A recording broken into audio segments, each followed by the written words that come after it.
আসসালামু আলাইকুম। আপনারা দেখছেন আমার ইউটিউব চ্যানেল স্বর্ণাবিলা, একই সঙ্গে ফেসবুক। আজকে যে বিষয়টা নিয়ে আলোচনা করব, আওয়ামী লীগ সরকারের আমলে কিছু কথা। আওয়ামী লীগ সরকারের আমলে অনেক ঘটনা ঘটছে, জঙ্গি সংগঠন বা বিভিন্ন ভিন্ন মতের রাজনৈতিক সংগঠন বিভিন্ন ঘটনা ঘটাইছে। কিন্তু আওয়ামী লীগের একটা স্বভাব ছিল সব কিছুতেই বিরোধী দলকে দায়ী করা। তো সেই হিসেবে যদি তৃতীয় কোনো পক্ষ একটা অকারণ ঘটাতো, সেইটার বিচার ওই দিকে না গিয়ে প্রকৃত রহস্য উৎকরণ না করে, বিচারের সম্মুখীন না করে সেই বিএনপিকে জড়ানোর একটা চেষ্টা ছিল। যাতে কী হয়েছে, ওই আসামিরা, ওই দুষ্কৃতিকারীরা তারা বুঝতে পারছে যে তারা কী ধরনের অকারেন্স ঘটাইলে তারা দায় থেকে এড়াইতে পারেন এবং সেই দোষটা গিয়ে বিএনপির উপর পড়বে।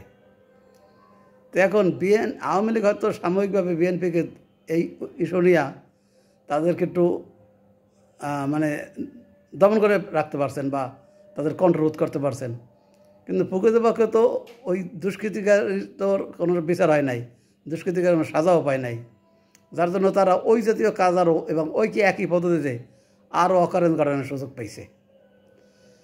তো এসব কারণে বিএনপি এবং আওয়ামী লীগের ভিতরে দূরত্বটা ক্রমশই বাড়ছিল এবং কখনোই সেই যেমন 2006 যেমন কিছুটা নিকটে আসছিল, এই দুই নেত্রীর ছেলে থাকা অবস্থায় মঈন আহমেদ আর সেনাপ্রধান মঈন আহমেদের আমলে, বা আমি আরেকভাবে যদি বলি ফখরুদ্দিন মঈনুদ্দিনের শাসন আমলে। কিন্তু এই ধারাবাহিকতাভাবে এই জঙ্গি দমনের নামে যে কিছু জঙ্গি তৈরি করে, মানে যেটা সবাই বলে যে কিছু জঙ্গি লোক ধরে একটা রুমে আটকে রেখে হঠাৎ করে একটা জঙ্গি দমনের একটা পর্ব পালন করতেন এবং জনগণকে ভীতির ভিতরে রাখতেন। এতে হয়তো জনগণ একটা ভীতির ভিতরে থাকতো যে জঙ্গি দমন, শেখ হাসিনা ক্ষমতা না থাকলে দেশটা একেবারে জঙ্গিরা খেয়ে ফেলবে, বা জঙ্গিরাও যারা আছে তারাও হয়তো কিছুটা সরকারের বাড়াবাড়ির কারণে একটু সাইলেন্ট থাকতো। কিন্তু প্রকৃত জঙ্গি যারা, তারা তো ওই সুযোগটা খুঁজতো যে এই যে জঙ্গি, এটা তো আমরা প্রকৃত জঙ্গি এখানে ছিল না, এটা তো সরকারের একটা বানানো জঙ্গি। তাহলে এই রহস্যটা কিন্তু জঙ্গিদের কাছে একটা সিগন্যাল দিত যে তারা কীভাবে বাইরে থাকা যায়, বা সরকার যে একটা মব জঙ্গির নাটক করতে সেটা তারা ধরতে পেরে তাদের যে প্রচার সেটাকে আরও শক্তপোক্তভাবে চালাইতে পারছিলেন। এখন আওয়ামী লীগ শিক্ষা ব্যবস্থা ধ্বংস করে তো ছাত্রদেরকে সেই যে কেমন ধরনের ছাত্র তৈরি করছে তা তো আমি আগে আরও একটা ভিডিওতে বলছি। আমাদের সময় আমরা পড়াশোনা করছি যে আমার হাতের লেখা যে রাস্তায় একটা টুকরা কাগজ কেউ পাইতো, তাহলেও সেই বলতে পারতো যে এই হাতের লেখাটা অমুকের। কারণ আমরা হাতে গোনা 2-3 জন লোক এলাকায় ছিলাম। আমি একজন, আইয়ুব আলী আকর নামে আরেকজন ছিলেন, ফখরুদ্দিন নামে আমার এক স্যার ছিলেন। আমাদের 2-3 জনের হাতের লেখা এমন একটা এলাকাব্যাপী একটা প্রচারিত ছিল যে আমাদের হাতের লেখার কোনো টুকরা কাগজ রাস্তায় কেউ পাইলে বলে দিতে পারতেন যে এই হাতের লেখাটা অমুকের। তো এরকম পর্যায়ে আমরা ছিলাম। সেটা কী কারণে হয়েছে? ওই রকম শিক্ষা ব্যবস্থার কারণে আমরা পারছিলাম, যেটা আমাদের কোনো কৃতজ্ঞতা না। আমরা যথেষ্ট পড়াশোনা করছি, যথেষ্ট লেখা লিখছি এবং 35 বছর উত্তর লিখছি এবং পড়ছি। এইভাবে ছিল আমাদের শিক্ষা ব্যবস্থা। যার জন্য আমরা স্বাভাবিক খেলাধুলা ছাড়া ওই আজেবাজে কোনো সংস্পর্শে আসতে পারিনি, আজেবাজে কোনো অসৎ লোকের বা ওই ভিন্ন ধারার কোনো লোকদের সাথে সংস্পর্শে আসি নাই। ওই সংস্পর্শে না আসার কারণেই আমরা ভালো একটা জীবনযাপন করতে পারছি, কোনো রকম কোনো কালারিং বা কারো সমালোচনার মধ্যে পড়ি নাই।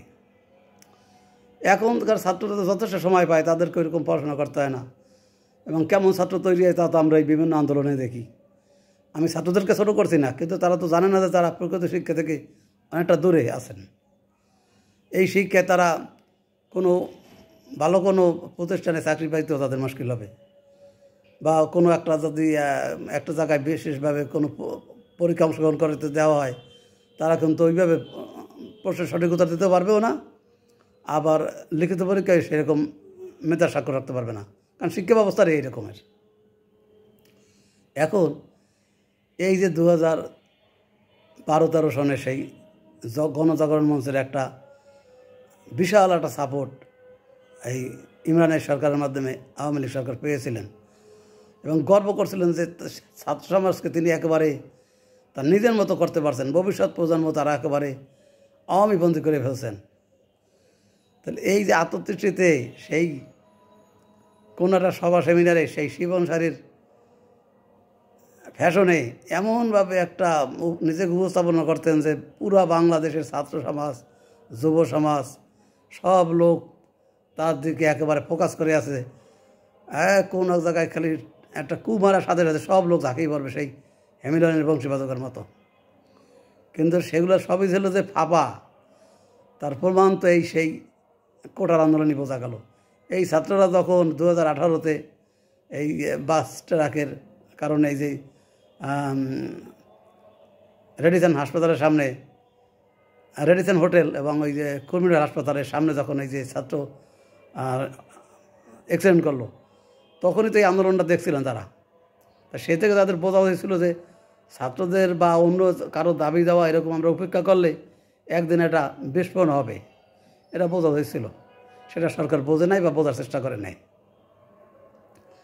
তো এখন ছাত্ররা যা হবার তাই হয়েছে এবং সরকারও যা হওয়ার তাই হয়েছে। এখন এটা আমি বলি, এই যে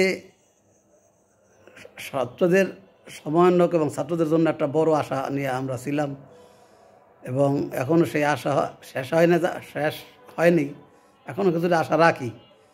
কিন্তু তাদের কার্যকলাপে কিন্তু সেই কেয়ারটেকার সরকার গঠন করার পর থেকে একটা খটকা লাগছিল তাদের কার্যকলাপ, তাদের কথাবার্তা, তাদের আচার আচরণ। সেই জন্য বিভিন্ন সময় আমি বিভিন্ন বক্তব্যে বলছি যাতে যারা কিছুটা আমার সমালোচনা শোনে বা কিছুটা যদি তাদের কোনোভাবে যদি তাদের কানে যায়, তারা যদি সঠিক মূল্যায়ন করে, সেজন্য অন্যান্য সবার মতো আমিও কিছু সমালোচনা করছি। যে এখন দেখা যাচ্ছে যে সেটা তো কিছু হচ্ছে না, দিনে দিনে আরও বাড়ছে। তো এখন যেই আশঙ্কা করছিলাম তাই আর সামনে আসছে। এই যে 2 দিন আগে সেই গাজীপুরের ধাওয়া খাওয়া, এই ছাত্ররা যাই বলুক যে তারা ওখানে উদ্ধার করতে গেছে বা কোনো ডাকাতের খবর পেয়ে তারা ওখানে সাহায্য করতে গেছে, এটা তো বিশ্বাসযোগ্য না। কারণ তারা যে কারোর সাহায্য করে বা সাহায্য করতে পারে এরকম কোনো তো নজির নাই। বরং তাদের যে আহত ছাত্র তাই তো এখনও তাদের সঠিক সাহায্য পাচ্ছেন না এবং তারা আন্দোলন করতেছে রাস্তায়।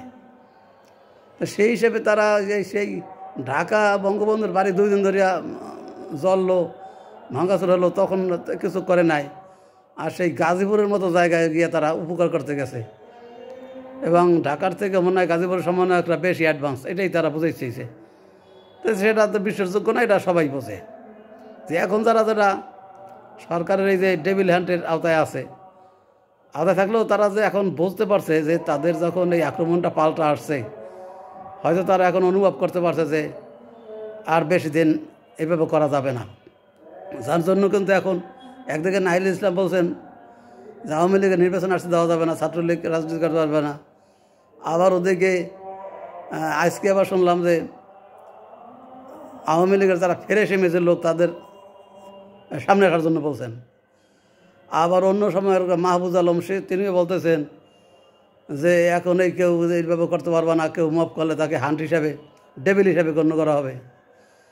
তাহলে ভূতের মুখে রাম নামের মতো অবস্থা।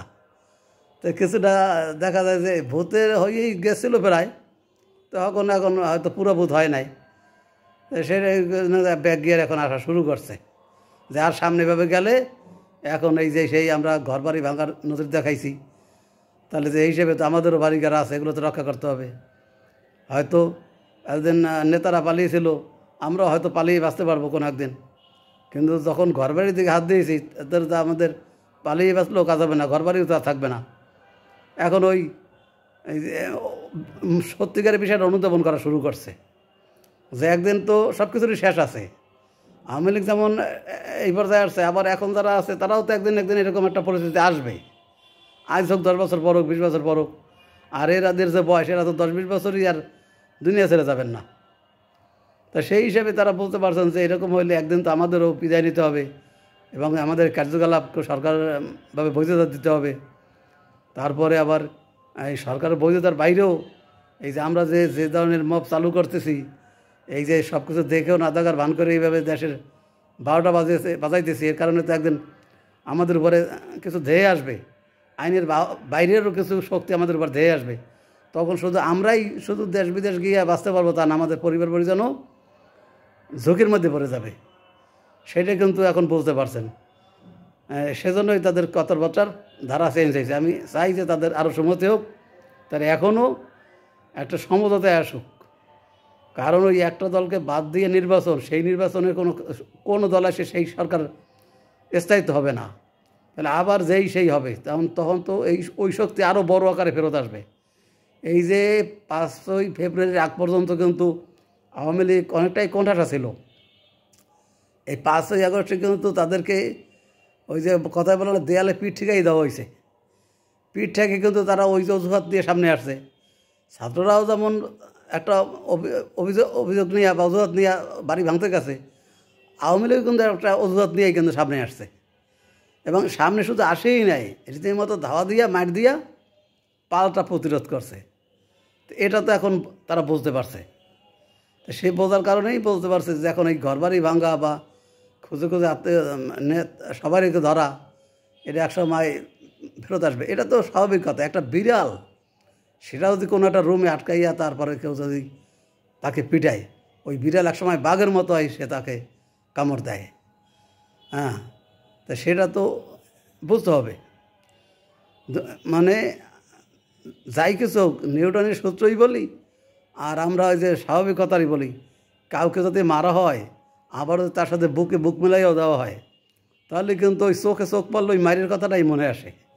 তাহলে চিরশত্রু না, এটা কিন্তু ভাবার কোনো কারণ নেই। যখন কোনো ব্যক্তি যদি একবার আঘাতপ্রাপ্ত হয়, ওই একসঙ্গে থাকলেও হয়তো কোনো কারণে, পরিস্থিতির কারণে বা কারণে কেউ তাদেরকে মিলাই দেওয়া হয়, কোলাগুলি করানো হয়, কিন্তু চোখে দেখলে কিন্তু সেই প্রথমে মায়ের কথাটাই মনে আসে। এখন বিএনপি সম্পর্কে যারা বলে, বিএনপি তো আসলেই একটা অভিশপ্ত দল। এদের কিছু নেতা আছে, তারা স্থির থাকতে পারে না। তারা যখন তখন যা আসা মানে যা তা বলে বেড়াচ্ছে। এই আজকে একটা বলে, কালকে একটা বলে। আজকে আমি আওয়ামী লীগের পক্ষে বলছি না, আওয়ামী লীগের সাথেও থাকতে বলছি না। আওয়ামী লীগ তো তার অন্যায় যারা করছে তার বিচার পাবে, এটা সবসময় বলি। এবং শুদ্ধ আওয়ামী লীগ আসলেই তারা রাজনীতি করতে পারবে। কিন্তু বিএনপি তারা যদি এই ছাত্রদের বা অন্যান্যদের এই সমন্বয়কদের বা এদের হুঙ্কারে বা তাদের আহ্বানে বা তাদের কৌশলে বারে বারে ধরা খায়, এরা কিন্তু জনগণে বুঝবে যে এদের কোনো নীতি নেই। এক্ষেত্রে তারা তাদের সক্রিয়তা বজায় রেখেই তাদের একটা মাঝামাঝি অবস্থান থাকতে হবে। ওই যে বলে উত্তম নিশ্চিতে চলে অদমের সাথে, তিনি মধ্যম, যিনি চলেন তফাতে। আপনি যদি মধ্যম থাকেন তাহলে তফাতে চলতে হবে, এবং উত্তম এবং অদম দুজনেই আপনাকে মূল্যায়ন করবে। আর যদি আপনি এইরকম শুধুমাত্র গা বাঁচানোর জন্য এরকম করেন, ওই দৌড় মারেন সব কিছুতে, তাহলে ওরা আপনাকে অবমূল্যায়ন করবে। এবং তারা তো আপনাদেরকে রীতিমতো প্রতিপক্ষই বানাইতে চাইছে, তারপরেও আপনাদের মাথায় এটা আসবে না কেন? আমার কথা হচ্ছে, আপনি তাদের সাথে মিলেও যেতে বলি নাই, আর তাদের বিরুদ্ধচারণ করতে বলি নাই। আপনি যে বিএনপি রাজনৈতিক যে আপনাদের যে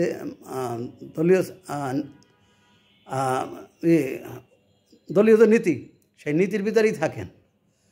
কিন্তু এই ডানে বামে এরকম করলে হবে না। ঠিক ছাত্র আন্দোলন যারা বৈষম্যবিরোধী ছাত্ররা, তারাও যেভাবে দল গঠন করুক, তারাও এরকম তাদের একটা নিজস্ব দলীয় গণতন্ত্র নিয়ে সামনে আসুক। বিএনপি তার গণতন্ত্রে থাকুক, আওয়ামী লীগও তারা গণতন্ত্র নিয়ে থাকুক, জামাত, জাতীয় পার্টি সবাই, এবং সবাই মুক্তিযুদ্ধের পক্ষে। 71 বিরোধী আর মুক্তিযুদ্ধ বিরোধী এই সব বাংলাদেশে চলবে না। জামাতেদেরও গণতন্ত্র পরিবর্তন করতে হবে। 71কে মানি না সেই কথা বলে কিন্তু জামাত সামনে আসতে পারে না। জামাতের সাফল্য কামনা করি, তাই বলে এটা না যে তারা 71কে অস্বীকার করবে। 71কে স্বীকার করে তাদের দলীয় গণতন্ত্রের পরিবর্তন আনলেই না সে বাংলাদেশের রাজনীতি করতে পারবে। ওই কিছু সাময়িক সমর্থনের একটু সুবিধাজনক অবস্থান পাইলেই তারা বল পাল্টে ফেলবেন। এই 5ই আগস্টের পরে বলছিলেন যে মাফ করে দিলাম, সব মাফ করে দিলাম, আবার যেই সুবিধাজনক অবস্থানে আসছে এখন তার কথাবার্তা চেঞ্জ হয়ে গেছে, এতে বোঝা যায় সুবিধাবাদী দল। এটা হলে তো চলবে না, তাকে তো একটা নীতি নিয়ে আসতে হবে। মুখে বলবে এক কথা, তার কার্যকলাপে দেখাবে আর এক, নিজে করবে না, অন্যের উস্কাই দিয়ে কাজ করাবে, তো সেটা তো মানুষে বোঝে। অতএব সবার এদিকে নজর রাখতে হবে।